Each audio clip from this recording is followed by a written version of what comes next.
Welcome to Chasing the Beats, a show dedicated to weeklybeats.com artists, their songs, and stories from the 2024 season and beyond. I'm your host, SQF. Our guest today is Wangus.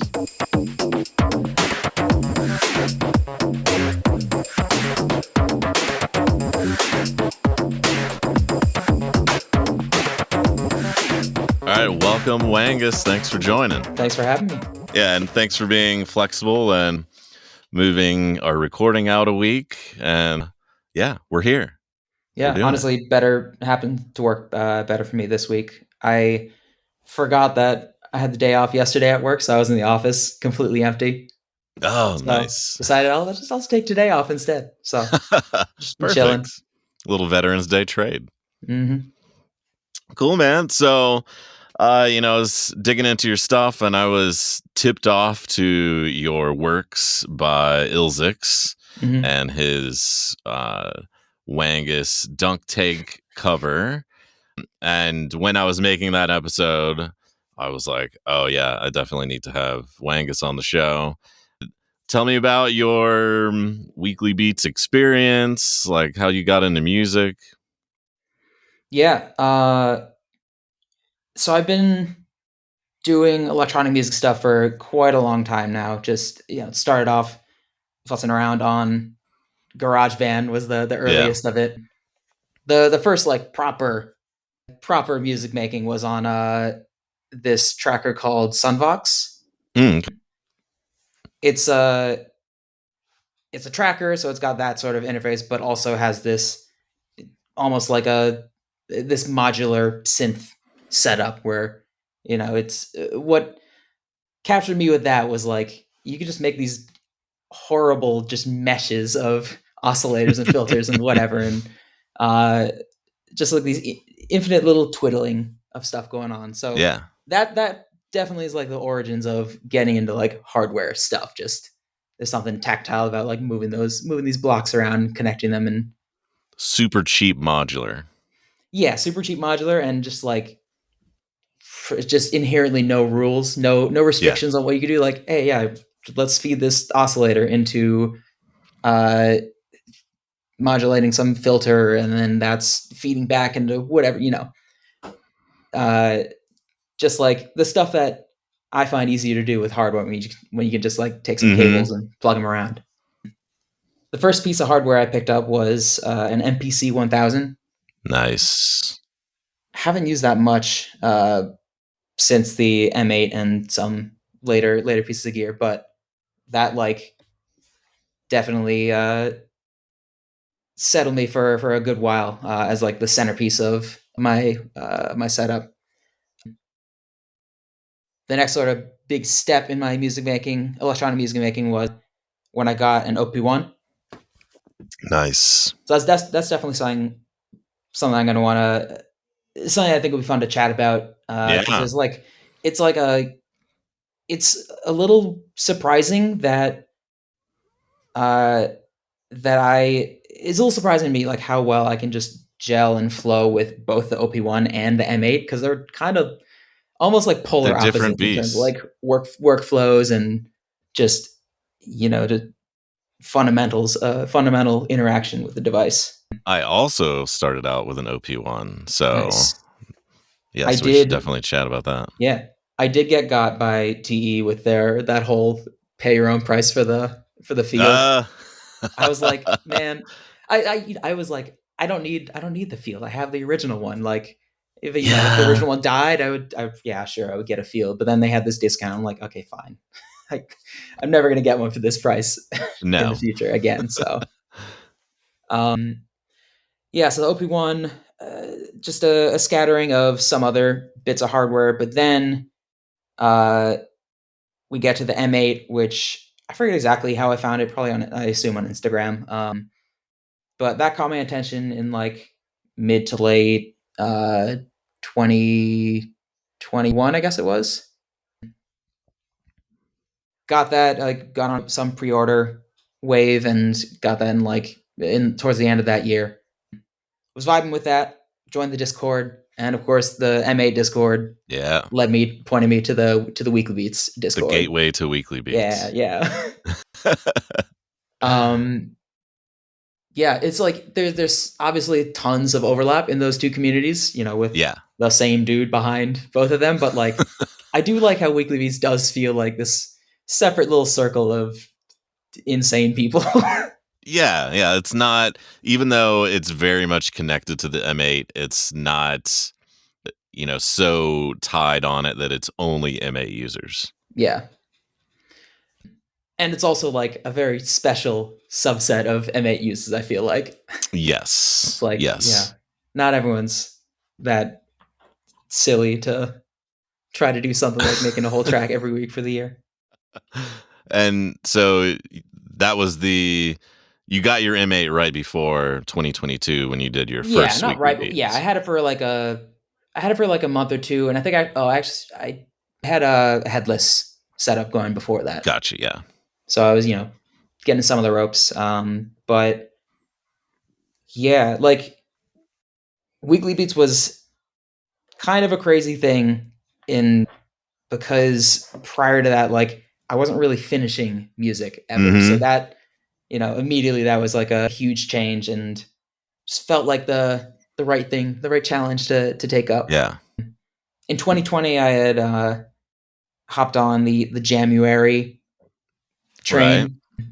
train, doing like something every day for the month, which is a bit of a different energy, but still like I came out of that being like, wow, I made more music in this month than I had in like the 5 years prior or whatever. Yeah. So like that was that was the the origin of The confidence to find say like, "Oh, I can do this every week if I the did." confidence to say that, and like the realization that like this schedule actually like works really well to Yeah. get me to make stuff. Yeah, it does. It's what keeps you motivated during the Weekly Beats year? I really don't know, and I wish I did. I mean, I kind of asked myself this as well, like, and I'm always curious what other people say because it's like this weird accountability thing where no one's going to get mad at you for not submitting, Yeah, but it's enough motivation to be like, I'm doing it. yeah. Like to some extent, it's similar to looking back on Weekly Beats is similar to like looking back at college years, where it's like none of that stuff actually really matters. Like you just need to pass. Like you don't need to all these all nighters and everything that everyone does. Like you don't need to do that. I just need to submit. Yeah, you just need to submit. Of course, I'm gonna go to jail if I don't if I don't Yeah, submit this yeah. paper on time. Yeah, I've thought about it and I don't have a good answer for why stuff like that motivates me. But yeah, it's there's some points after college where I look back and I'm like, wow, I was like doing a whole lot more then. Like, Yeah. staying up till whatever stupid hour working on like problem sets or projects or whatever. Mhm. And it was fun finding that Weekly Beats could get me that same sort of drive, except for this like creative 100% just making stuff that I like listening to, and Yeah. not grinding at And some then when assignment you for a look grade or back, you're whatever. like, I made all this stuff. Yeah, And that was kind of my motivation, like, halfway through the year when you're like, all right, this is kind of becoming a little bit of a drag to continue hmm doing this. But then you're like, but look at all the stuff that I made already. yeah. And if I keep doing this, I'm gonna have double the amount.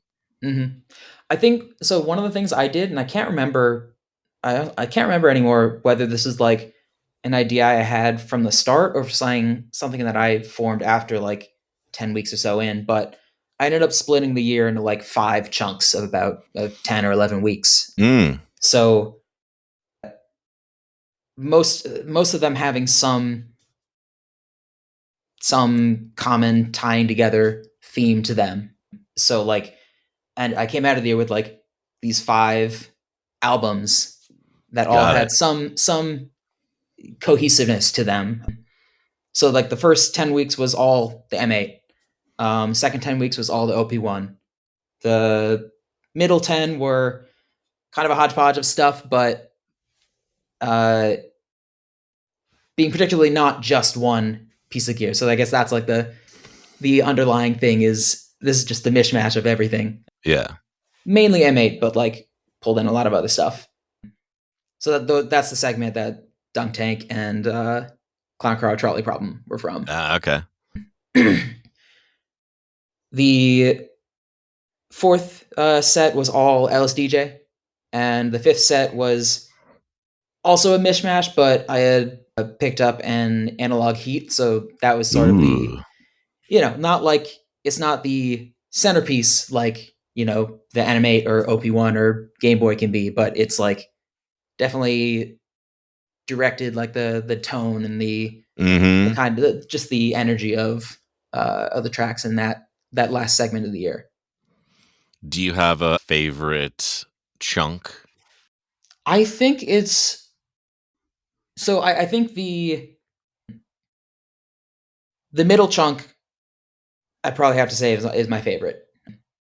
Just the way that like the more focused first and second chunks with the just M8 and just OP1, like those honed in like just how to approach each week and how to just get in the chops of building up stuff quickly from whatever nebulous ideas are floating around, and the fundamentals of operating on the weekly fundamentals creativity basis. I had those fundamentals, and I could start to bring in like these more experimental bits, like here's this piece of gear that I've had for a bit and haven't really, have not been using to the depth of like the OP1 or the M8. Yeah. And like, things that I wouldn't feel as inclined to like dedicate 10 weeks to them or something. But instead, like, the 10 weeks can be spotlighting different things. I think I was very satisfied with like, with all 5 chunks, I was satisfied with how cohesive I felt each was. Like the album I made out of each chunk, I did reorder the tracks, just whatever order flowed better versus, the chronological. And I was like very satisfied with like how cohesive the stuff felt. And that's especially notable for like the third and fifth weeks where like pulling in a bunch of different pieces of hardware and like, the 3 of the tracks in the middle chunk were highlighting the Make Noise Zero Coast. And it was very satisfying, like how that just kind of seamlessly gelled with like M8 FM gnarliness and like Analog 4 grit and just. And by like 20 weeks or so, you're like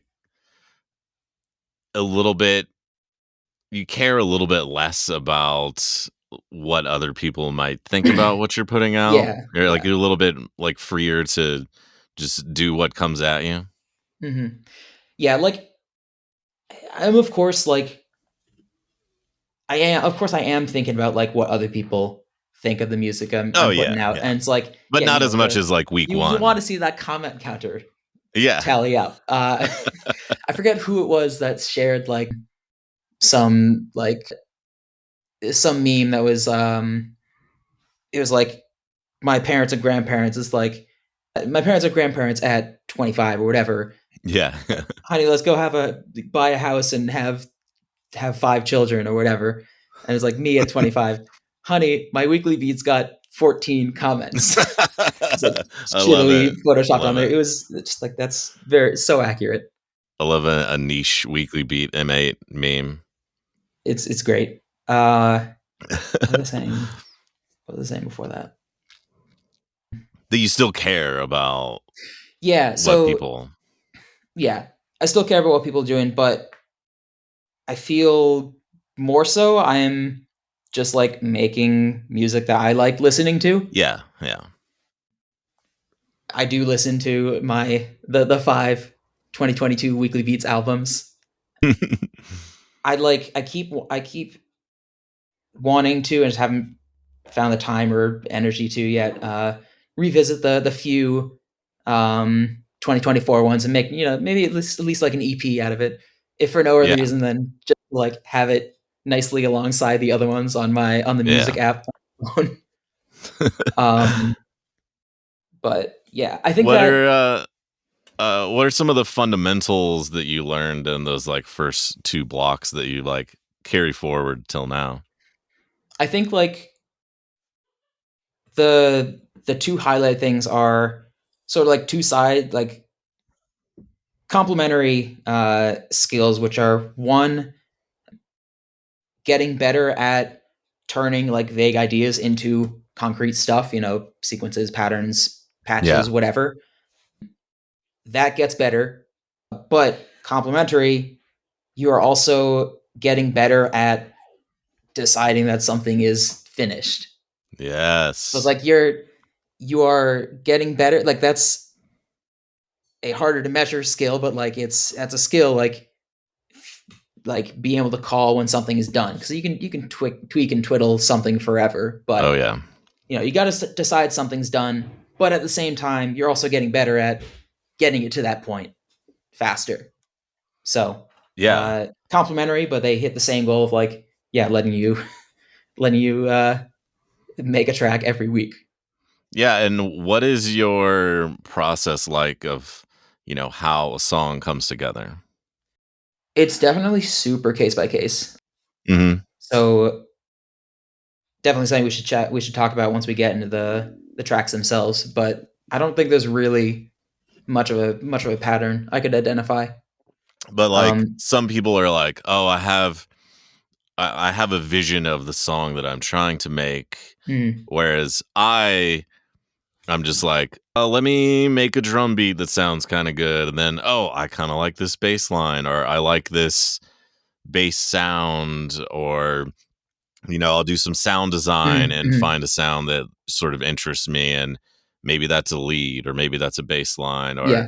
and then I just keep like adding layers Mhm, and maybe deleting stuff, adding stuff until I'm like, okay, this seems like it could be a part. And then this other experiment could match up with it if I mhm, maybe change a couple things. mhm. Yeah, I think that the best I could reduce it down is sort of like two core pieces in the workflow. Like one is just having at it with sound design and like designing interesting bass patch or interesting percussion or whatever, like taking some little thread that comes to mind and putting that into designing some patches or whatever. Something I almost everything in my weekly beat stuff is synthesized. Like I Okay. don't have a bank of go-to samples just because Got it. that's just how I work. I don't know. Aside from like the built-in sample kits in the OP1, for Right. instance. But so there's definitely an early element of just like digging into sound design, starting to lay down patterns there, like to get a feel for some grooves. But the other core thing is putting that aside for a moment and stepping over to a keyboard. Yeah. Like I can't play piano, but I can use the piano as a tool for like Yeah. it. Like the piano keyboard is how I think about harmonies and that sort of compositional aspect. Yeah, and You know, it's for me like a different way of generating a melody than just like typing on the M8. yeah, yeah.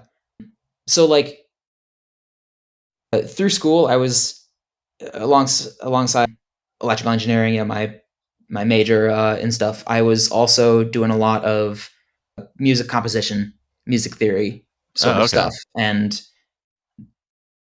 most of that was like classical Western tonal music stuff. That the kind of stuff that like a lot of modern musicians might look back on and be like, "This is whack." There's like all these stupid rules about like how different voices interact and how you're not allowed to have these voices do this parallel motion or whatever, and all these different things. That's kind of what you learn about when analyzing the theory of it. But the way that's like settled in my head is just like, no, these aren't like rules. These are just like observations really on like what tends to Yeah. sound good. So like when I'm writing stuff, like the classical Western tonal music theory is constantly spinning, but I find it like really interesting to see where that leads to stuff that doesn't sound like, your Baroque Yeah. or Renaissance sort of music, whatever. Yeah, just a different direction. Yeah. I do use an actual music pad with Okay, a physical and notebook. paper. So like I do tend to physically notate the stuff that I'm doodling on the keyboard Oh, okay. before that eventually translates into M8 patterns or whatever. Again, it's Yeah. just like habit to me, and part of the like tactile level to the whole thing Yeah. is just writing the stuff out, and it's another thing that just helps me like it's like a visual complement to like the more abstract like audio side of figuring out like harmonies and melodies and whatever. Yeah, because there's a lot of non-melodic elements to your music. Yeah, I say that's like probably the biggest influence from like all the music study that I did, which is when I'm writing harmonies, I am most often thinking of it as like, if every chord has four notes in it, I'm thinking of that as like four distinct voices, because that's All right. how Yeah. you'd compose for like a choir of soprano, alto, tenor, bass, whatever, or like a string quartet or stuff like that. Like I'm not uh I'm not instrumenting like that, but I'm applying those same like composition principles to the stuff I'm doing. And like Yeah. so that ends up giving like a really uh gives like harmonies a distinct interest and a distinct motion to them that I feel like that to my ear you don't get as much with just blocking out chords, picking out like uh just a progression of chords and just doing the basic voicings of those chords. You get some continuity through them, some distinct motion, but you also get some influence into, okay, like what might an actual distinct single melody on top of this look like? Because Yeah. those voices that make up the harmonies can sort of give hints at like what could a melody do on top of that.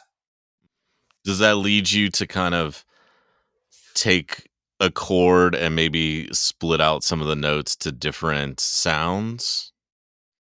Sometimes, yeah, that's something I could do in some cases. So like the easiest example of that that is going to happen in almost everything is the bass note. Like the bass note in how I'm thinking about it is part of the chord, but it's a bass patch versus the chords Yeah. being Got it. some pad or whatever. Yeah, It's like that's Oh, go ahead. um I can't remember the exact term, but there's a term I learned in when I was learning about this theory stuff. That's something like eye music or something like like visual music, as in Visual. stuff that like you wouldn't notice just listening to it. The stuff that you would notice just like looking at it on a page, noted, and you see like, oh wait, this note and this chord and this note in the bass are like doing this complementary thing, like Yeah. stuff you'd never Yeah. pick up on, but just these little like Easter eggs in the music. And I feel like that's something that definitely resonates with me. And so like uh there's a lot of how I approach harmony and melody and stuff that is a bit puzzle like in nature, of like, how can I make this work? How can I solve getting from like this chord to this other chord? Okay. As if there is like an objective solution, which obviously there Right. isn't. But But you kind of have a vision of like, I want to move from this chord to this chord. How can I get there in an interesting way? yeah, there's definitely, and this happens on like a micro level, just tons of times through the creative process. So it can happen at a micro level, or it can happen at a macro level where I'll uh, maybe in some week I have two different grooves that I've been toying with that are kind of unrelated, and now the creative challenge is like, how can I transition one into the other, and back, or whatever. Yeah. And I imagine that comes into play when you are, trying to add like a B section or a bridge or Yeah, yeah, yeah. There's definitely gonna be some examples I could point out in the tracks we're yeah. gonna listen to, but yeah. So And it's no, go I'm ahead. also curious always of what people do when you get stuck or when you are like, I need a different section here. What do you do to get out of that? Again, it's super case by case, but I think the something that's come up a number of times in some of the tracks that we'll listen to is like the deepest I when I'm the most stuck in a weekly beats thing, other than just like ending the track and calling it finished there. Which so Yeah. yeah, that's something that happens. The most stuck points I've dug back into like my huge backlog of like sketches and unfinished stuff and see like what could I like what could I pull back here and The repurpose boneyard. for this one. So clown car trolley problem was one of those of like this jam I'd done I don't know how many years prior, and then always felt like I wanted to do something more with it, and then it definitely wasn't like the initial intent, but at some point in creating that track I realized, oh shit, this is the one to bring that back. Nice. So Yeah, and the other dilemma that I'm always faced with is like how to keep things fresh, how to move in a different direction and not make the same things over and over again. yeah, yeah, I think that the 5 chunk approach that I set out with the year, that definitely helped, because it was like however much in kind of a rut I felt like I was in, it's up to 10 weeks before something breaks that automatically. Yeah. Realistically I'll get through at least like 5 weeks out of one of those chunks before I start to falter some, and then it's like, yeah, I can power through 5 weeks before getting to switch it up. So to keep things fresh, you kind of put these, I don't know that I would call these chunks like limitations. I guess they are kind of limiting in some sort of ways, but like some guidelines. Yeah, yeah, I think that definitely approaching with some guidelines from the start, like before you start writing stuff, definitely helps me, and I think is just a generally useful practice when you're trying to struggling with like creative inspirations. It reminds me of it reminds me of something I actually did do towards the end of each one of these chunks, which is by like the 6th or 7th, 8th, whatever week in one of those chunks, I would look back at the previous ones for that chunk and be like, and plot out like what different tempos and what different keys Ah, okay. had I covered, and that would help. I would use that and be like, I haven't covered around 110 BPM and like B flat minor or something like that, and that would help me initiate Yeah, one of the later weeks. that's actually a really good and simple idea to Yeah, just look back at the last 5 weeks and be like, "Okay, I can't do any of these tempos and I can't do any of these keys."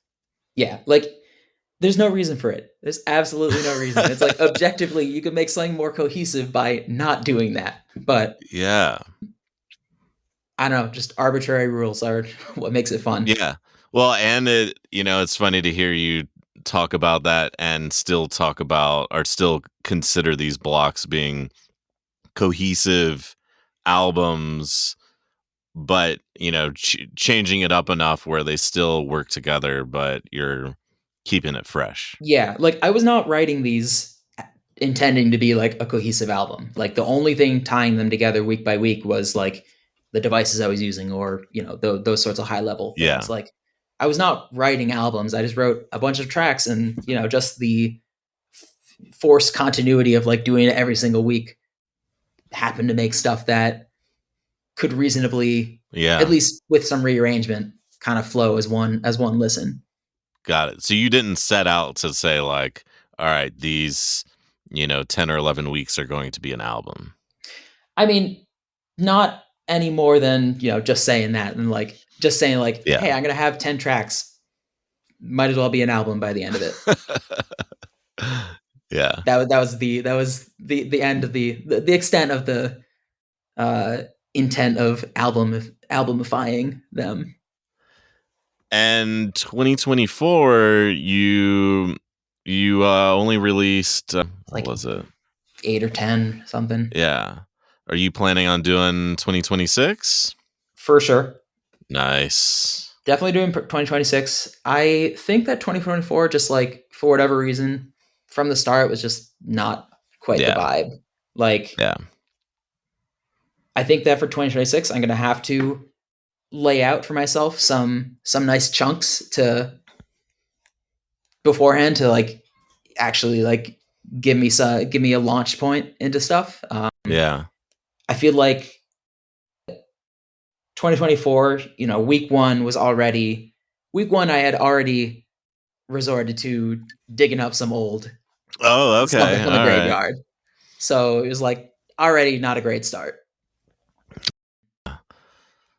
So you felt like you started off on like shaky ground by digging in the boneyard so early? Yeah. I mean, like not necessarily because of that, but I was starting off on shaky ground, and as a result, I dug into the boneyard, and I don't know what factors it was exactly that like led into that, but I'm feeling 2026. I can get on a better foot. I mean, it's I'm excited for 2026, but there's also like it feels like my life has been getting busier on the way to 2026. So I do like your chunking idea though of like giving yourself some like motivational periods of like, okay, I just got to make it this 10 weeks. Yeah. And then maybe I'll do something else to like switch it up, keep it interesting. And like another general thought I had in my head for 2022 was like, all right, I got these chunks. I kind of had in my head like, yeah, my goal is 5 chunks of 10. That leaves 2 bonus weeks. And I had in my head like, yeah, sure, if I need to, I can take a break during one, like between 2 of these chunks. Yeah. Didn't end up doing that, of course, but gotta get that streak. Chunking it beforehand though is like gives you better opportunities to do that. You'll feel less bad about skipping a week after you've like finished a chunk. For sure. What other advice would you give someone that's never done weekly beats? Don't try to make a video every week. There were a few of that. There were a scarce few of us who did that in 2022, and all of us were just a little insane for it. Yeah, that's a lot. Yeah, don't do that. That's one suggestion for sanity and sleep. Yeah. I think I think that my biggest advice comes back to like the same idea as separating into chunks. Like you got to fence yourself in a little bit every week. Like you can't just sit yourself down in front of all your gear or all your plugins or whatever and just hit go. Like you got to either put some constraint around yourself to start, or start with like a really narrow idea and just kind of see where that forks into. Yeah, because like otherwise starting out so broad, it's sort of like, where do I begin? But the limitations kind of give you a place to start. Yeah, like I don't know, for me it's only fun with the limitations. Like the best pieces of gear, and you could make the same comment about like software stuff. The best pieces of gear are like the things that someone has clearly thought a lot into and made this just like curated list of restrictions of like what this synthesizer does or whatever. And what it Like can't do. exactly, yeah. Like, you know, uh I'm less interested by some analog polysynth that has like 3 oscillators and then the square sawtooth whatever and Mm-hmm. 3 filters on each one and 3 envelopes is like that's less interesting to me than something like the Zero Coast, which is just like, hey, here's like this one really wacky thing feeding into another Yeah. weird wacky thing that you don't know how to deal with and uh but have fun. Yeah. OP1 is prime example of that of like, hey, here's like a cow and 4 knobs. What do you want? Yeah. Definitely limitations. Limitations, but like curated limitations. Mm-hmm. Yes. Like you said, well thought out and intentional Yeah. limitations. I guess I should say though, like it's also fun the not curated limitations, like all the stuff that making music on a Game Boy makes you do. It's like Yeah.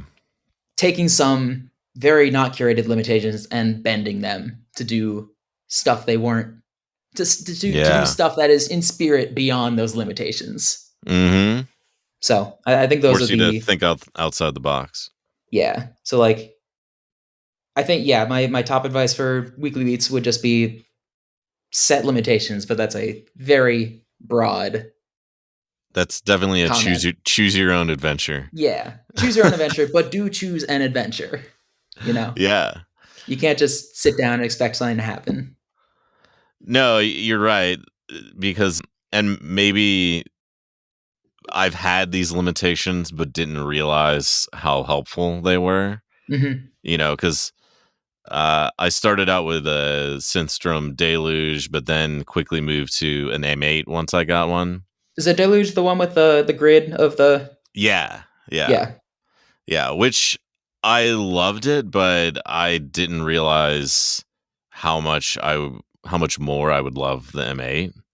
Mm-hmm. So it kind of fell to the wayside. And then, I mean, they keep adding all these great features to it now. The software's open source, but then every time I go back to it, I'm like, oh, how do I use this again? But it is an amazing device, but there's just something nice about the M8 that maybe these limitations helped me. I wasn't great at sound design when I first started using the M8, so Mm-hmm. had to use some pre-made patches, and maybe these limitations were part of the formula that helped me create every week. Yeah. I think there's gonna be a lot of stuff that you can carry over between tools, between Oh yeah, yeah. yeah, like I've had a Game Boy and LSDJ for a good while before the M8 and it just never clicked. But then started using the M8. Then I went back to the Game Boy. I'm like, okay, cool. I know this UI. I can like dive straight in just into the gritty sound Yeah. design stuff on that makes Oh, the that's interesting. Game Boy fascinating to me. That is fascinating that you learned how to use LSDJ from the M8 essentially. Yeah, basically. So then I could get straight to the stuff that makes LSDJ unique. Right. Like All M8's the M8's wave synth, it overlaps with like the stuff you could do on the Game Boy Wave channel, but like there's no substitute. Yeah, and I don't think we're listening to one today, an LSDJ song from you, but I would encourage everyone to check out your LSDJ era on Weekly Beats 2022 because you've got some, like, I don't know how to use LSDJ, and I've heard lots of chiptune songs, and you do some crazy stuff. Yeah, like I think one of the biggest draws for me on to like a piece of kit, a piece of gear or whatever is when I see like what other people are doing and the more vain side of me would put it like I can do better than that. But the more reasonable side is like I can do something different. I can do something that people haven't heard from this. Yeah. Yeah, I wouldn't say make that it about LSDJ, wangus. but like certainly some of the synths I have, I got thinking like I see what people are doing on YouTube, but like what these synthfluencers are doing, but I Yeah. can do better. No, I mean, you. We should probably start listening to some of the music Yeah. because, yeah, your sound design chops are crazy. So let's dive right in and start out with 2024 week 1 sausage catastrophe. All right. All right, here we go.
All right, that was Sausage Catastrophe. Tell me about this one. I love it. This was uh this was getting some of the music making rust off from 2023 of I don't think I made any music in 2023, which kind of reasonable. That's why Weekly Beats happens every other year, but Yeah. definitely was feeling a little rusty, but knew that like, yeah, the M8 was going to be the way to break out of that just because the M8's like, in a lot of ways, the fastest way for me to make music. Yeah. This one definitely started with the bass line. It's some FM synth stuff. I'm just poking into it to remind myself what this might have looked like. Yeah, so it's like, oh wait, no, I was about to say this is like a pretty simple FM patch, but it's not. There's a lot going on here. Yeah, I feel I've seen, the vibes from people that like the FM engine is like one of the hardest to work around on the M8, and that's probably true because like FM synthesis is just like, Yamaha back in the 80s with like the DX7 or whatever. They just decided that, hey, this method of synthesis is gonna be obtuse. Yeah, Like, yeah, there's not a great reason that it has to be, and I think like some of the stuff Electron has done, for instance, has been like really defying that. Like, hey, here's a full FM synth in like 8 parameters instead of like yeah. 100. With some guardrails, you know. Yeah, exactly. But the M8's FM engine is going more towards the Yamaha side of things, which is no guardrails. You got to do everything yourself, and Yeah. it's a lot to dive into. At first, I had been coming into it with coming into the M8 FM engine with some experience from the Yamaha TX81Z, which Mm-hmm. is in a lot of ways very similar to the M8's engine. It's a 4 operator FM synth, so same as M8, you have 4 of these oscillators to deal with. I think there's obviously navigating FM synth is just a lot of experience and learning generally like the vibe of like how this sort of modulation affects the sound, Right. qualitatively. But I think an easy thing to skip past when you're trying to first dive into it is you're given these 4 oscillators or 4 or more oscillators and whatever envelopes and stuff. You don't have to use them all at once. And like, Yeah. that's tough because by default, the Yeah. the default patch has them all enabled and all modulating each other, and that's like incomprehensible. It's like what you have to do is start from one and build up from that. And it's a little maybe unintuitive at first because you kind of work backwards. Like the first one you start with is the last in the chain of all your Got it. modulations and whatever. Got it. But like, so is that kind of how you learned? Because what you're saying is like I'm connecting the sound that I'm trying to get to with the parameters that I'm tweaking, and also true when you're starting out with 4 of these that are all sort of like compounding on each other. It's hard to understand like what the parameter on carrier 3 is changing versus carrier 2. So yeah, you're saying take it down to like 2 oscillators. yeah, obviously, one oscillator is just an oscillator. Like you Yeah. Yeah. probably know how that works already, but yeah, drill it down to just 2. Something that Yamaha synth has that I kind of wish the M8 had is a couple button clicks away. You can mute or unmute any of the oscillators, which Yeah. is super important. Like, if you're trying to figure out, you've lost your way and or either like picking up a patch that you found from somewhere, or you've been doing a bunch of tweaking and just suddenly found yourself like, I don't know where I am anymore. Yeah. Just mute some of the oscillators, figure out like one by one what each one is contributing to the sound. Like that's huge. It's a little annoying on M8 because the only way to do that is to bring the level of the oscillator down, and then you have to remember what you had it at Oh, before, right. Yeah. or I don't know, go by ear and just wing it. But yeah, like you have to reduce it down to 2 operators because like once with enough experience you can realize that like, yeah, these kind of do they are kind of additive, even though like they have a compounding effect. You can get an intuition for like what each one does on its own. Yeah, totally. And I mean, I'm still blown away by Ipagos FM design stuff. I don't know if you listened to that episode yet. I feel like I started it, but I don't think I finished it. So But it's on my list. Yeah, she's making dove sounds and water splashing and trying to emulate all these real life sounds with FM, which is just insane. yeah. Before And seeing like the chatter about it in the Discord, like I didn't realize that her stuff was like all yeah, synthesized. That's crazy. yeah, I do. So I it's definitely do wild. need to listen to that app. But I have been trying to learn more FM stuff on the M8, and definitely removing multiple oscillators helps. Like, you can do a ton with just 2 oscillators, especially on the M8, where you don't just you're not limited to like the traditional Yamaha FM style of like, yeah, okay, you have these oscillators and you have an envelope on their levels. Like the M8, you can do crazy stuff with their pitch or ratio, or crazy stuff with the table, and throw on a traditional low pass or high pass filter or saturation onto it or whatever. Like, or do a wavetable as one of the oscillators. Yeah, like, oh wow, I actually have not used the M8 since that was added. Oh, like, no way! That's a bit crazy to me. Like, hold on, I need to actually just see what that looks like on here.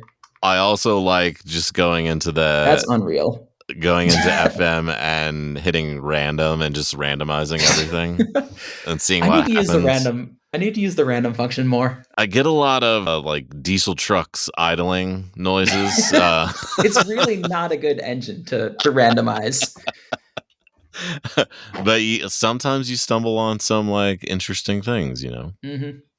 But yeah, I just scrolled through and saw the list, horrifying to me at a glance list of the W number options. I'm like, oh my god, this is too much. Oh, but yeah, back to Sausage Catastrophe. I love, like, even a lot of the melodic elements, like the bass line, is kind of a rhythm in itself. Yeah, for sure. And I feel like you do that a lot. Yeah, like, I think that that's especially true with the bass. And part of that is definitely influenced by the little nugget of not classical Western tonal music stuff that I studied. I took like one class on jazz harmony, and in jazz, like, drums and bass are just considered the rhythm section. Yeah.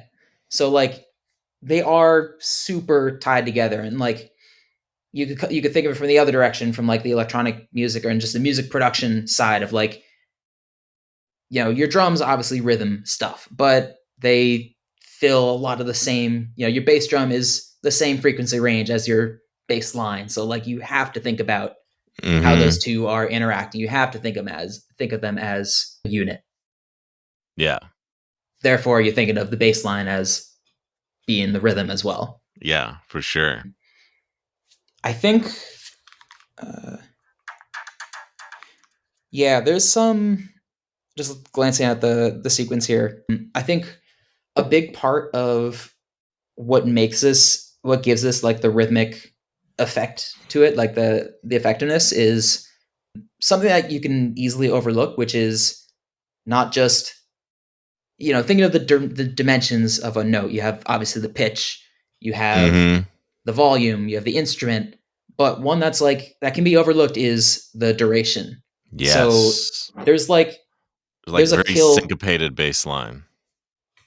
It's not syncopated because like the notes are all on the 16th notes, but like some notes are very short, punchy. Some are held out more. Some are like held just short of the next note, and that gives the next note a little more punch, even if the next note isn't louder or anything. So like, almost every line in this has a kill command on it with a different number, and it's like, it's very easy to overlook that, and very easy to like dial in, an envelope on your synth patch that sets everything to the same length. But even just like cutting one note short can just completely change a groove.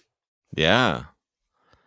And when you're building a groove, are you just playing around with those durations to get it to feel like that? I think so. Like, with just enough part of the flow, I guess. Yeah, with enough experience, you get to the point where like, you're not consciously thinking about all those things. And the same sort of goes with the sound design side of things. Like, with enough experience, you're not just thinking about like, okay, I'm looking at this parameter, this knob, and seeing how that affects the sound. Like, you start being able to just intuitively go at it multidimensionally. Like, But at You some just point, consciously, you were like, "I'm gonna put kill commands on every one of these." yeah. At some point, you're like, "Wait, that sounds pretty good on that step. What if I just add it to all the other Yeah. steps?" And one thing that I also wanted to talk about with you is, since you mentioned the visual aspect of, like, looking at notes, Mhm. I find the M8 very visual device. You know, For like, sure. you're working on a project and you start to see these, like, blocks of numbers and letters, and Mhm, mhm. I have to force myself to, like, close my eyes and listen to a song when I think it's, like, getting done, because you start to anticipate when it's gonna go to, like, the next Mm, row, mm. and, like, Interesting. listening to it without seeing the sequence run is, like, a different experience to me. Yeah, I don't think that's something I've thought about. That's a Because it's, very like, interesting different point. than I'm like, looking at, like, a DAW run through a bunch of waves, you know? yeah, yeah. Like, yeah, I think that I can definitely vibe with that. It's like I could see something happening. I could see it happening that, you're watching what's happening on the screen and that could make you overlook something. Like you're looking at what's on the screen and missing like, hey, there's a hole here that you could probably hear if you were just listening to the pattern, but you're not seeing because you're watching like the cursor go Or it's through. like, I'm anticipating the row change, but is the Mhm. music making me anticipate it, Mm, mhm, mhm. you know? Yeah, yeah, But anyway, I always yeah, like to talk about, since you mentioned the visual thing and you're an M8 guy, I wanted yeah. to It's ask you it's that. definitely super visual and like I'm like it's the kind of thing where I don't really want to look at other people's M8 projects nor have them look at mine because I'm sure everyone has their own completely polarized like practice of like all the kill commands go in this column and all the delays go in this one and like the whole I don't know if you've heard any I don't know if you've seen any discussions of like well what is your empty pattern? What number is your empty pattern on the M8? My empty pattern is, what is my empty pattern? I think it's just FF. Oh, I hate that. No, I can't. I could never do that. Uh, It's it's there's so many 0, things man. that are just, like, second nature to me that, like, I just don't even think about them anymore. Or, Yeah, like, yeah, if you're asking me, like, what key commands to do to get to somewhere, I'm like, "I don't know," yeah, just like, yeah, you know? yeah. But yeah, no, I could never do FF for empty. Do you do 4, I always mix this up, 4 phrases or 8 phrases? Uh, mostly 8.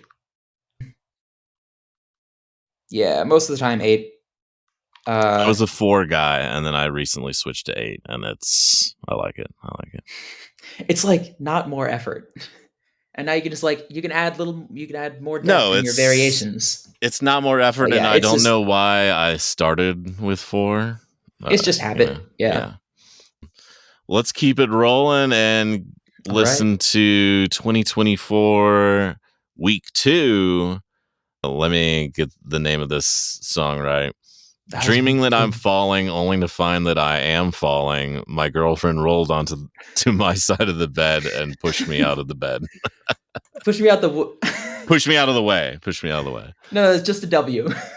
Oh, push me out of the. The hidden word there is window. Oh, okay, nice, nice. I was reading from the song, the Oh, file gotcha, name gotcha. Yeah, yeah, in yeah. my It's little too long. player. All right, here we go.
That was dreaming something.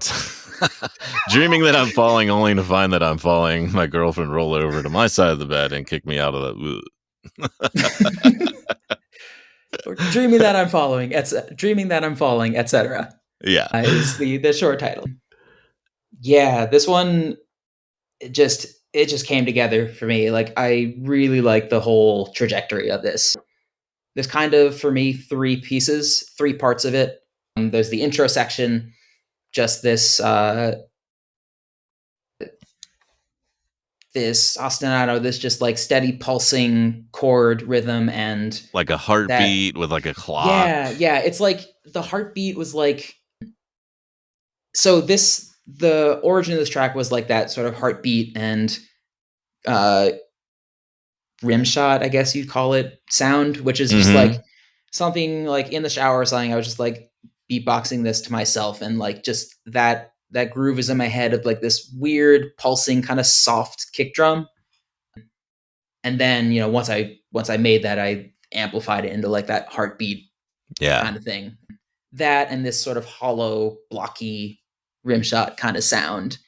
Just this like steady nonstop pulse. So like that was laid down, and then I think for this intro of the track, it was sort of contrasting this like steady pulse is this like still pulsing, but like more kind of washing over chords and some stuff that I generally find more difficult on the M8, which is like longer term like swells and modulation of filters and whatnot. Like it's harder on the M8 than like just turning a knob as a track is playing. Right. But, yeah.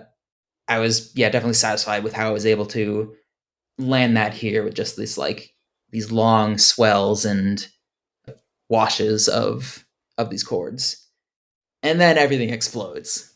That's this is when you fell out of the bed. That's when I fell out of the window. Or out of the window, yeah. The moment right before that drop, I just really like the way that happened was, I forget it was the kick drum or the rim shot, where if I just accidentally discovered that if I didn't cut that note early enough, one of the LFOs just like came back and kept cycling and giving like a weird pulse after the note that I didn't mean for. But that's just like, that's these like last two kind of leaking over hits before everything explodes. So, important part of the creative process is accidents. So like, yes, you notice something like that and it's like, oh, I can use that. Everything drops, and I don't know, my idea was just like, let's just make it loud and just brash and stressful. Like there's like a weird siren kind of tone under, like layered in that, alongside just like the big, bright, loud bass hit with a bunch of reverb and whatever. Just like that impact chaos was like the whole idea of that section. Then some like particularly rhythmic bass to trail off of that, but the main idea was that impact. Then that sort of calms down some, and the last part of the track in my head is like just this melody that comes out of nowhere in the end of it, and the like aside from just how unexpected it is from like just the general ambience of this track, I think a thing that it sets it apart is specifically playing around with the scale tuning table on the M8. My thinking, so like I just hand tuned like every step of the scale that melody was playing in Mhm. to not normal equal temperament tuning, Got it. because you can do that. There's no rules. Like when I was doing that, I was thinking back to, I think it was in an Adam Neely video that I'd watched at some point. Really good channel if you haven't seen, for just nitty gritty music I'm theory gonna check it stuff. out. But I forget what the video was, but he made a point of as he was like analyzing the main focus of the video, talking about how like, you know, you get all this sort of expression in melody and harmony and dynamics. Like you see it all the time, like using those aspects to uh, express a certain emotion or vibe or whatever. But you see much less often using intonation. Like a lot of time, you're just changing.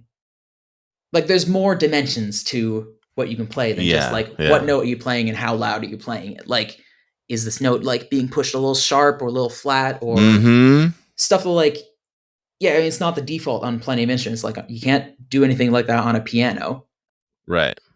but But a violin, yes. violin you can do that.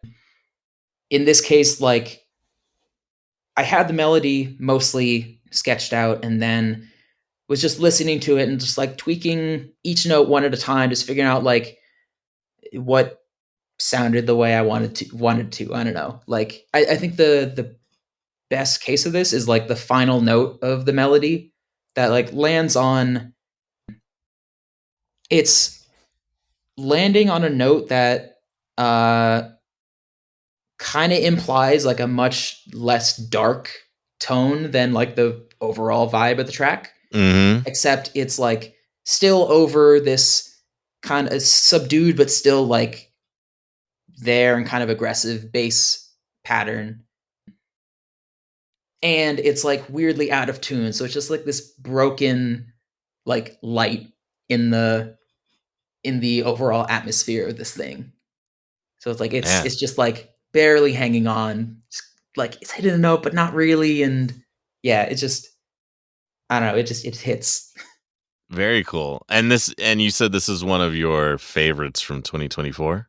Yeah, And like what about it makes it like your top song? I think it's I think it in this case it is all about just the trajectory that it hits, like Got it. Like how the it whole flows through all arc. this, how it goes through all these different modes throughout, and somehow you can still hang on along the course of it even though it's going everywhere and just like Mhm. trying to trying to throw you out the window in the middle of it. I think that it's that and the general ambience, the general just aesthetic of it. Like I don't know, there's some sort of like imagery it brings up to me, like this dreamlike, something dark, but like I'm picturing sort of like an empty city at night or something. Like it's Mhm. dark but there's lots of lights, but there's like not life behind it. It's Yeah. something mysterious, something foreboding. uh yeah, just a lot of little details that Liminal contribute to this. space-ish Yeah, in a way. yeah, Yeah. yeah. One little detail that I was happy about that I don't think you can really hear, but I think it definitely does add to this ambience is I discovered that like if you just slowly modulate the reverb size on the M8, if you like ping pong modulate it slowly, you get this weird like drip. It sounds like a pitch drifting up and down, and it's just like Mm. there's just something like unsettling about that. It's just Yeah. like an unnatural. That's cool. I'm gonna have unnatural to try that. space. Yeah. It's like, because like, yeah, you have a reverb. Reverb tends to give like kind of a space to the sound you're doing. But like, what if that whole space is just like warping underneath everything? Like, Yeah. yeah. So it just all comes together into this, like, Very cool. yeah, very effective piece. I don't know. Awesome. Thanks for diving into all the intricacies of that I need to go back and listen to it after hearing all these intricacies. So yeah, everyone rewind and listen to it again. We're gonna keep it moving and go to 2024 week 4 Banana In, which I was reading the comments and you clarified that you were like, this means it means to me like bananas are in, like they're popular, or Yeah. other people in the comments had some Had different different ideas about, interpretations, but these you know. dirty bastards. All right, here we go.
That was Banana In, and this was one that I picked that you admitted that you're actually not a huge fan of. Yeah, like it was my least favorite of 2024, but I think that reaction for me was like a bit too much like calibrated on, some particular snags or Yeah. blocks that I had making this. And even though there's some really good elements to it, some elements of it I really like. I think one of the things that frustrated me the most about this was there was something about the wubs and like 808 kind of bass drum and uh the more that one aggressive bass hit that happens repeatedly. Something about those, something about the sound design there, just like they just did not sound in tune with each other. And Mm. like it was just frustrating to me, like figuring out how to resolve that. Cause like I'm looking at it like all the modulators are set to normal pitches, like I'm not detuning There's anything, something but about these like super deep bass sounds though that yeah. certain notes just don't like you're like there's something just not in tune about this because Yeah. I have a digitone too, and I have been dealing with a similar problem in a song that I'm working on right now Mhm. where it's like a really deep bass that I'm just like, is that out of tune? Or, you know? Yeah, it was especially frustrating to me because like I was in a groove. I was like having some good patterns going, and then I listened to it on like on not my headphones on speakers, and I was like, Yeah, wow, that sounds horrible. So it's like, yeah, it was a setback, and just like then I had to figure out how to make everything not sound bad, and then that kind of killed the momentum of it. got it. It also hit a point towards the end of it where it's just like not quite getting inspired to for the last elements to like really finish it. So it was kind Yeah. of just like a bit of a slog at the end. So that I think that's why it wasn't my favorite. But But I really like it. yeah, I think the sound design is amazing, and I would love to see this patch because you call it out that it's like some sort of crazy patch with all sorts of table action going on. yeah. And Let me. the for me, the like the B section, bridge, whatever you want to call it, just like really does it for me. You know, I Which feel section are like you talking about? The bit with like the lead melody or the kind of yeah, yeah. breakdown? Yeah, Okay. the lead melody into the breakdown because like it kind of starts out with that bass wub wub for a while and you got kind of get settled in and then like the song sort of like shifts and changes and like it's got like a nice groove to it with a good melody. So I think it's got the whole package. Yeah, I think it could definitely be. It just wants some more work. Like I ran out of Yeah, time yeah. in the end. Yeah. Yeah. Yeah, I'm digging in to see if I can remind myself of what some of these patches were doing. I was pretty happy with the like kind of sort of like tom tom sort of fill that's going Yeah. on throughout like Yeah. that's like a cool FM patch that I then doubled and tweaked a bunch onto a second channel that just gives it some more dimension to it. Nice. Um, Subtle I wub don't even wubs play remember in the what the distance. SMX. I don't even remember what the SMX command is, but there's a lot of that I in don't this even know. patch. What is that? Mod FX volume. Yeah, no, this is the one of the dangers of getting this deep into like M8 sound design stuff is just like you look back and it's like I can't read any of this. What was I even doing here? Who knows? Oh, this one's also kind of broken. I think that Some updates. yeah, some updates screwed some modulators or something. Well, I like it. Hopefully, other Yeah, people there's like good it. stuff. I think that really the thing here with all the FM synth stuff again is like, yeah, break it down, start from two oscillators, build up from that, get a sense of like what Build small. Don't start yeah. with all four oscillators at once. Mm-hmm. I'm sorry, I'm just curious about this. I'm not even finding it. What is Well, going I think on? we should go to one of my favorites next, All right. which is 2022 week 21 Dunk Tank that Let's go. we This heard is the the one. Ilzix cover of this on his episode. So let's go.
right, that was Dunk Tank, one of my absolute favorites. And definitely check out the Ilzix episode that plays the cover of this.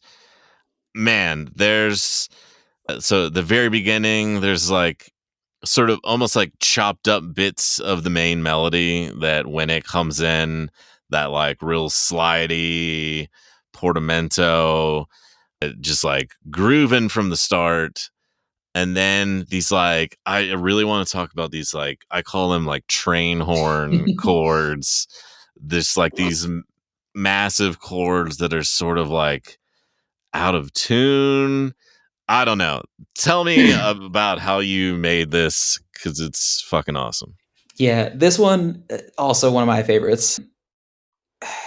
This one, this was actually, I think the initial nuggets of it was one of the early things I did on the M8. Maybe even when I was using the headless setup, but it was like not more than just like the bass drum and that main melody, 6-note melody. Mm-hmm. So like I really just had that one like 4-bar loop or whatever, and it was stuck on that for a long time. Revisited here, built it out into more, but like still kept that nonstop, just repeating over and over vibe to it. Like it's very simple. At least the start of it, like it's just 6 notes. Da, da, da, da, da, da, da. I guess 5 Yeah. notes maybe if you call it, but like that very simple melody.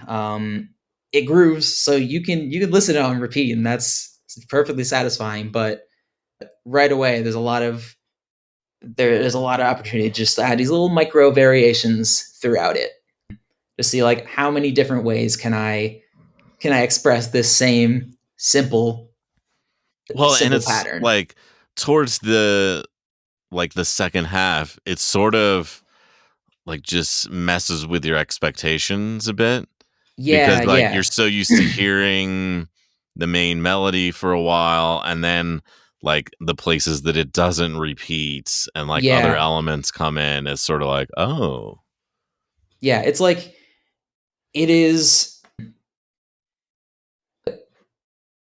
I remember this is another random thing that comes to mind and probably came to mind when I was making this. Of like, it was some forum thread about just someone asking like, what are your what are the best like 1-bar beats? Just thinking of like classic hip hop stuff. Like it's like it takes a lot of skill to make something that's like to make something such a short unit that you can just listen on loop Yeah, for uh-huh. indefinitely. Everybody Well, dreams for that. skill or just like inspiration. Yeah. Like for me, one of the ways to do that is, once you have something that you can groove with, like it's just these micro adjustments. Like one of my favorite tracks of all time is uh, Dead Mouse Cthulhu Sleeps, which is again like a really simple loop, but it's just like these micro variations and progressive like evolutions through this like Yeah. 8-minute track. So you have that side of it, and then you have the other side of like, well, I can't keep this going forever, so I just have to throw everything out and like completely change it up. So the chords coming in are a bit of a change up, just because there's such a like the train chords, such a brash new layer Yeah, to yeah. the groove. To your point, yeah, they are just like it's the drunken modulator, I think, that's just slowly noodling their pitch Mm. around. So yeah, they are very out of tune. I think that I never looked back and confirmed this for sure, but I think I intended that they're like they're three voice chords, and this is three voice chords, and on the M8 not having like really a proper polyphonic instrument. Mhm. There's the macro synth and macro synth engines. You could do stuff with FM, you could do stuff with a hypersynth, whatever. But there's not like a proper way to sequence polyphonically. So like the way I approached this was like there's a single phrase for all of those chords, and then I'm basically composing the chords in the chain screen, not in the pattern screen. Right, yeah.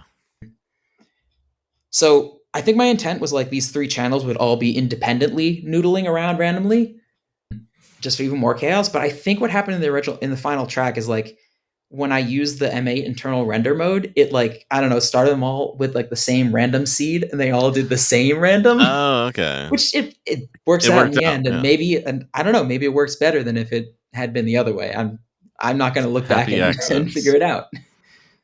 That was one of my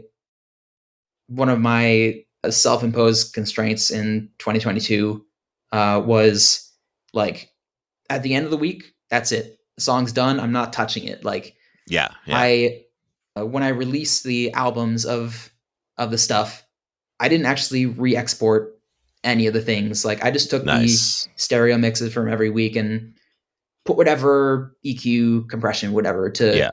polish it up. But like that was part of my philosophy of it, is like I'm making something every week, but it is just that week. Like the result of this is a snapshot of every week, not Yeah. just I have a hard time going back and revisiting songs to, like, make them better because I've just heard it so many times in that version yeah. that it never seems worth it. Like, I'm like, "What am I perfecting here? I kinda like it the Mhm. way it is."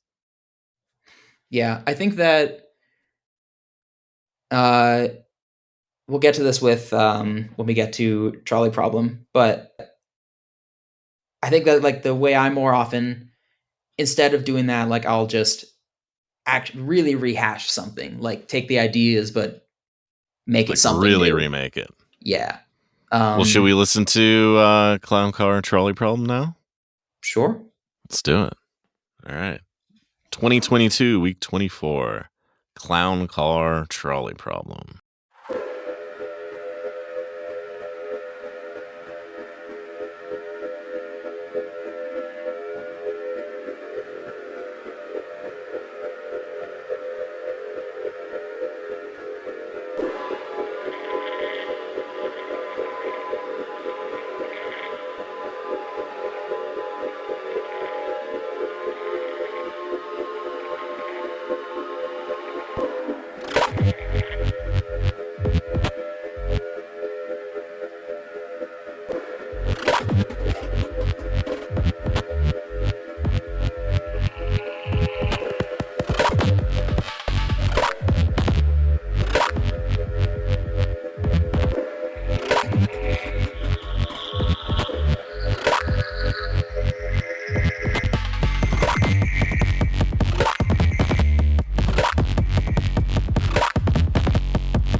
All right, that was Clown Car Trolley Problem.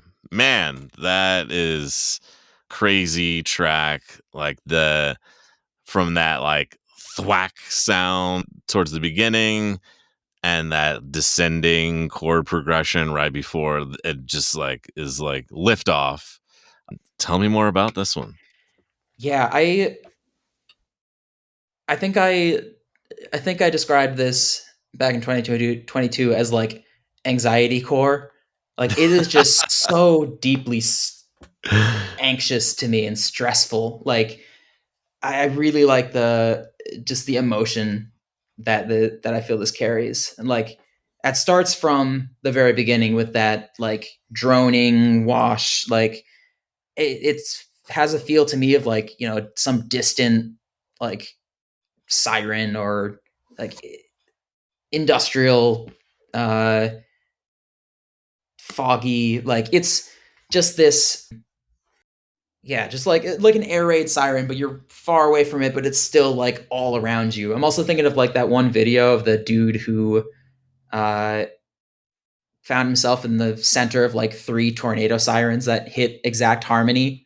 I Oh, don't know if I you've haven't seen that. seen that one. It's a good clip, but like this is the exact opposite of like these surrounded by these sirens hitting exact dissonance. So it's like that alone is just so ominous, so like something bad is going to happen. Mm-hmm. And then the bass line, the percussion starts to come in. So this track started with the bass line.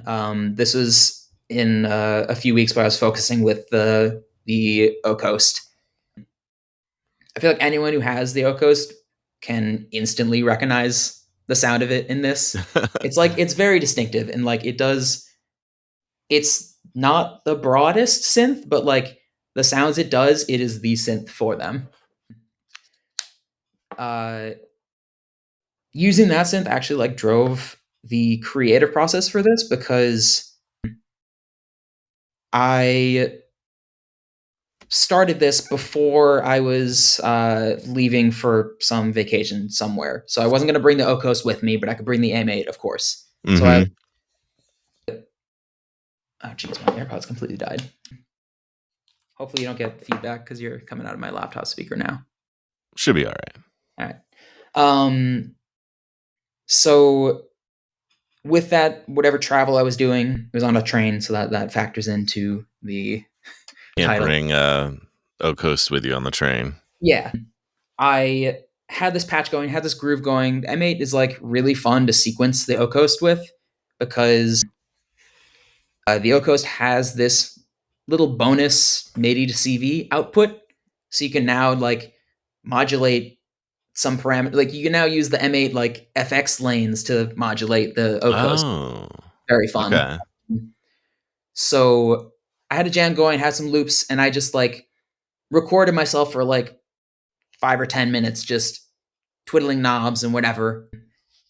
Pop that into the M8, and that's how I left on this travel. Nice. So like it was a good, not totally intentional, like creative restriction of like I only had this amount of time to use the O Coast. Anything I did, like that's set and that's set, and I had to work with that now. I can't go back and Mm-hmm. infinitely tweak that O Coast patch. But it had a lot of material to like chop up and rearrange and form into like a structure on the M8.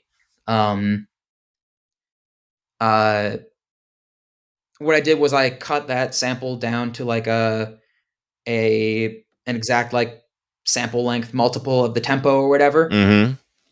So that with the slice feature on the M8 sampler, I could just like select different chunks of it. Yeah. I think I even had it mapped to like the note mode, so that just changing the note changed what slice it was. Mm-hmm. So then I can like within a phrase jump between different versions of the loop or in Yeah. the chain with a transpose Oh, true. structure in the chain. So super easy to navigate around that, but still, you know, kind of locked in on the source material of that element of the track. The rest of it built around there. The middle section, though, is a rehash of a another track I made on a train years ago on the OP1. Oh, okay. That's where I came up with those chords because there were some chords that like they just felt really natural to play on the OP1 keyboard.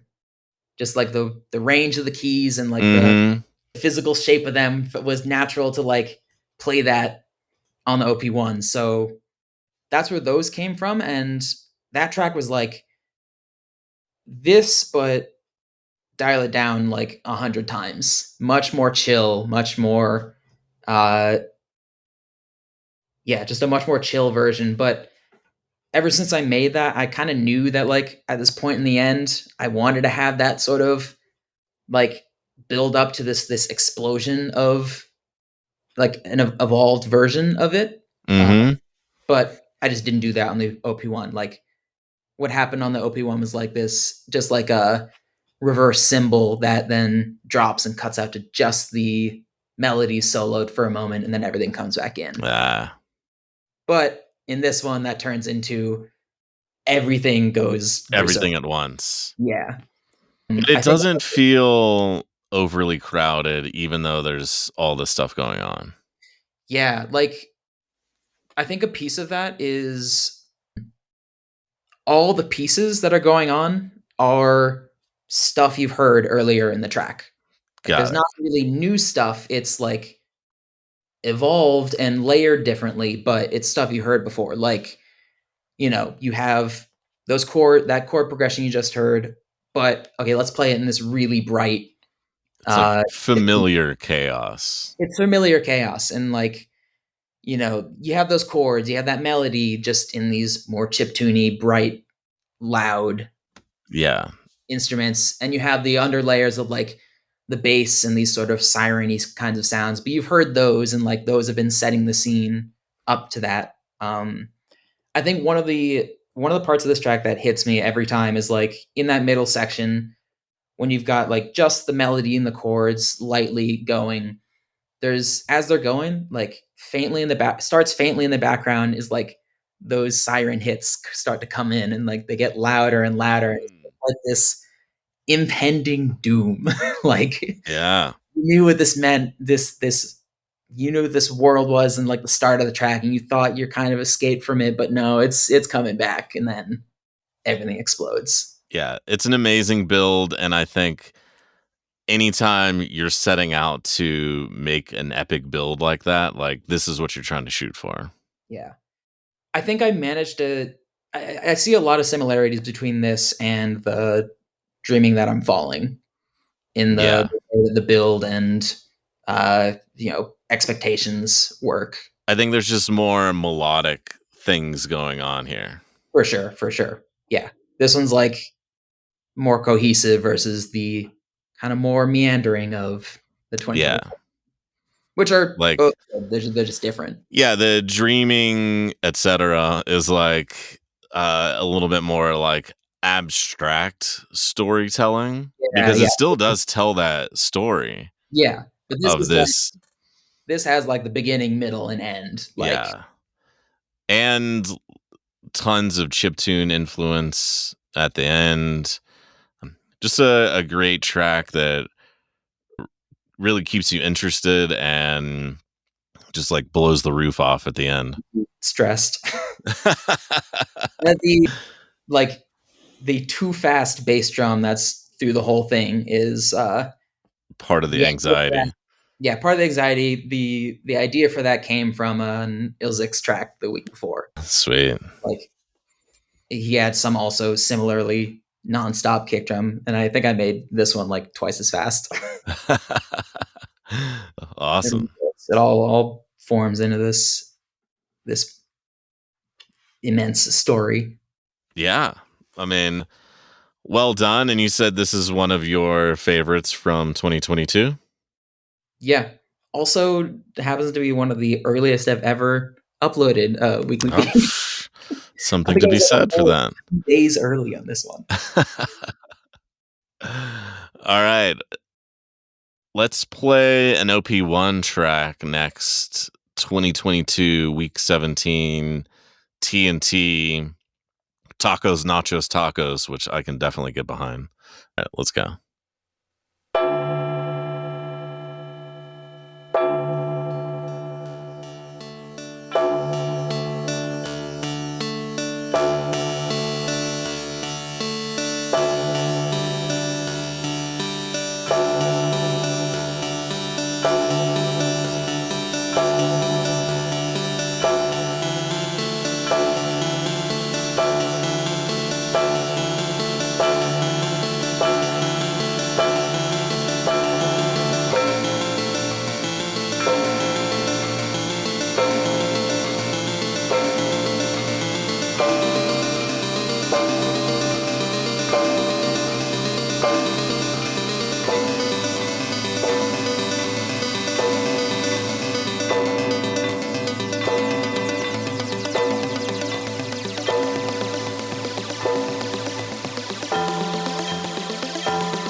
All right, that was TNT, all made on an OP1, which I owned an OP1 for a bit, and I'm just amazed that you got this out of an OP1.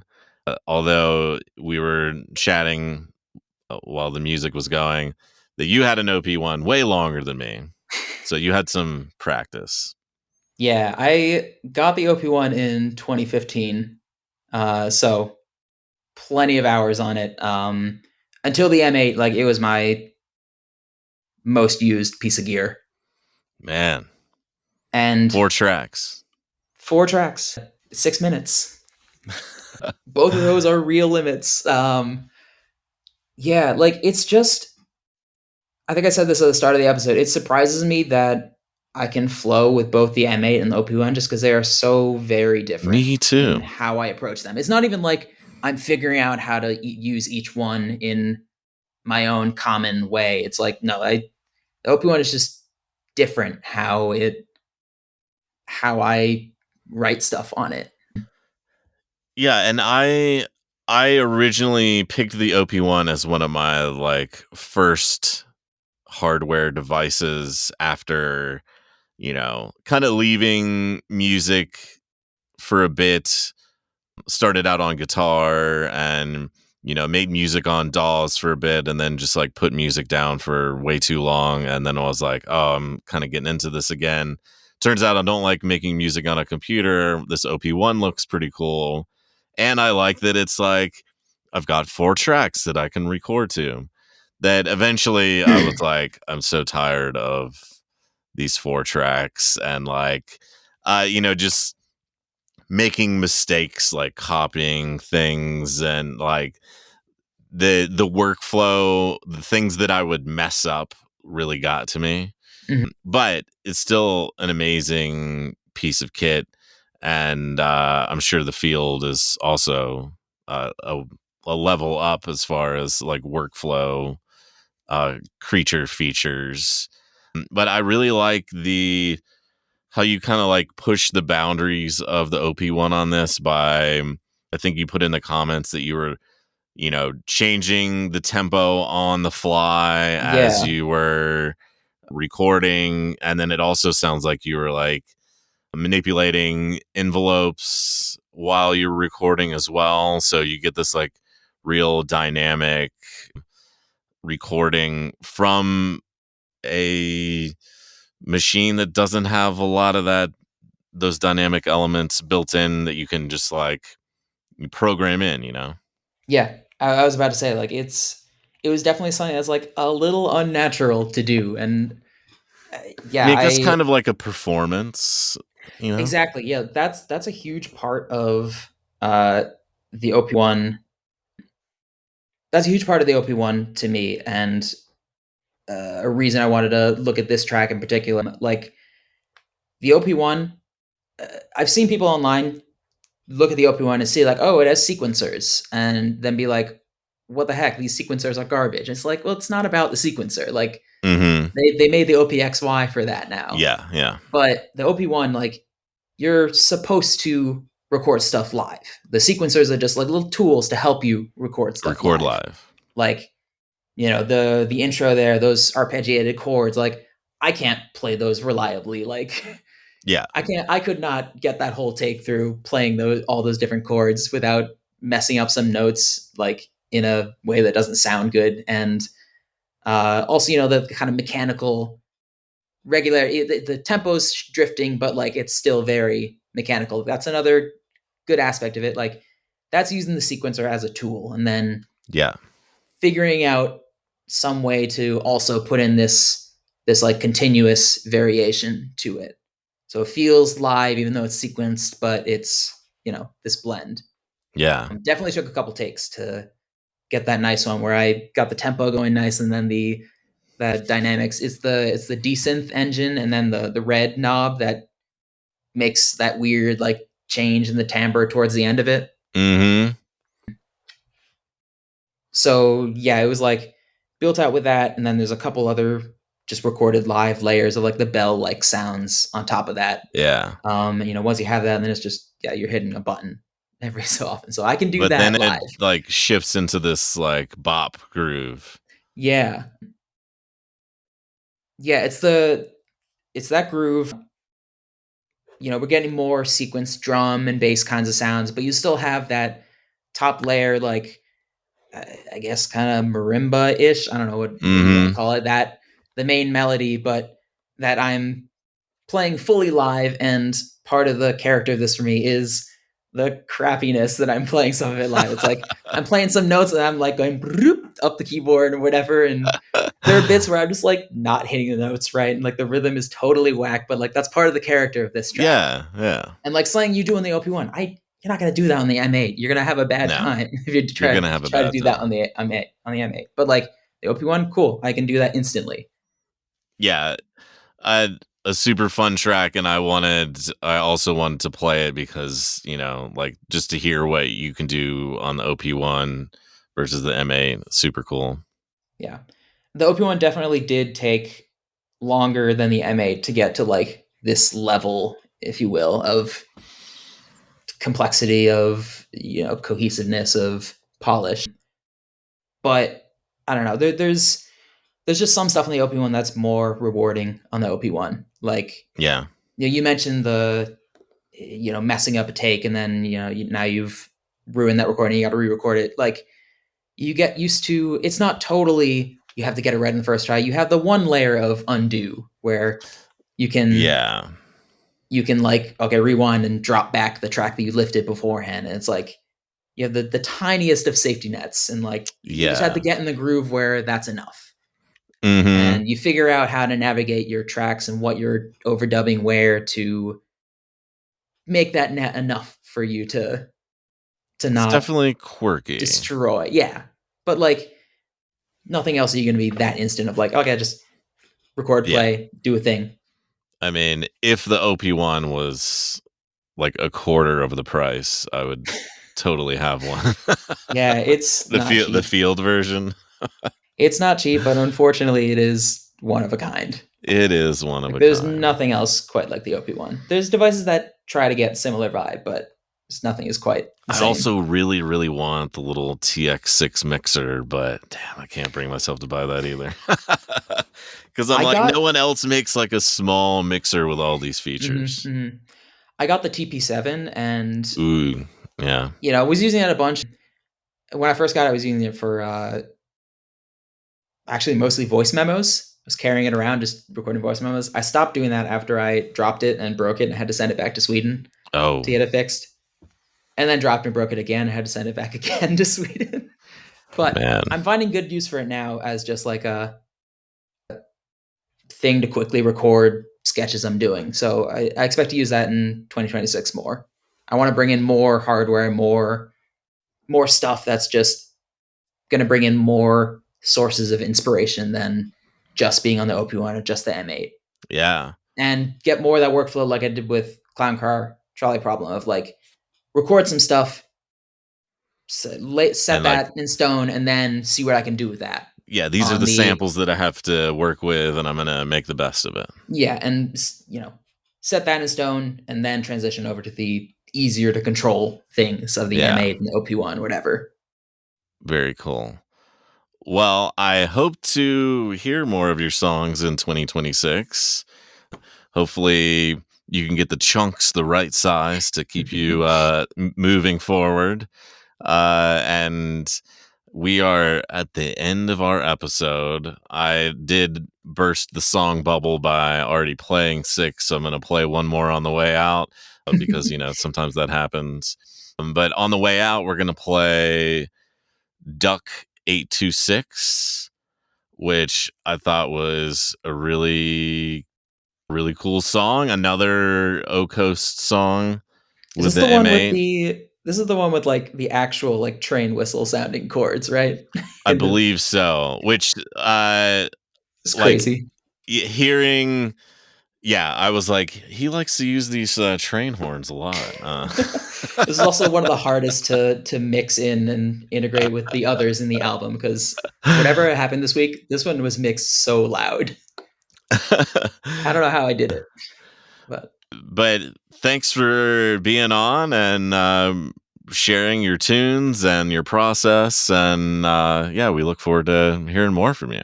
yeah, thanks for having me and thanks for doing this podcast in general. Like Yeah, man. certainly a dimension of weekly beaters that no, not the right word. Weekly beats It people. has been used before. It's Maybe not that's not the not right. most It's not the flattering best. term, but But yeah, a dimension across us that we haven't yeah. gotten to see. So thank you. Yeah, you're welcome. And thanks again to everyone who continues to listen. I was thinking about this week. I was like, man, the year is winding down, and I feel like the holiday crunch is among us. And I also am feeling like, okay, 2026 is coming, and I kind of need to like decompress a little bit. So there might only be a couple more episodes before the end of the year. I'm still trying to capture Orange Drink, but I'm surprised he's that you haven't gotten elusive. him yet. He's elusive. He's also doing so much. He's just so He's busy. busy. He's the busiest guy. He's even super busy during weekly beats because he's making videos and performing, and he's probably Hmm. got like 2 or 3 bands, and yeah. So, but yeah. And thanks again to everyone who has continued to suggest people to be on here and flag people down, and then other guest referrals like Ilzix recommending you from one of your covers. So yeah, the community continues to deliver, and thanks everyone. All right, we're out. We're gonna play out Duck 826 and catch y'all later.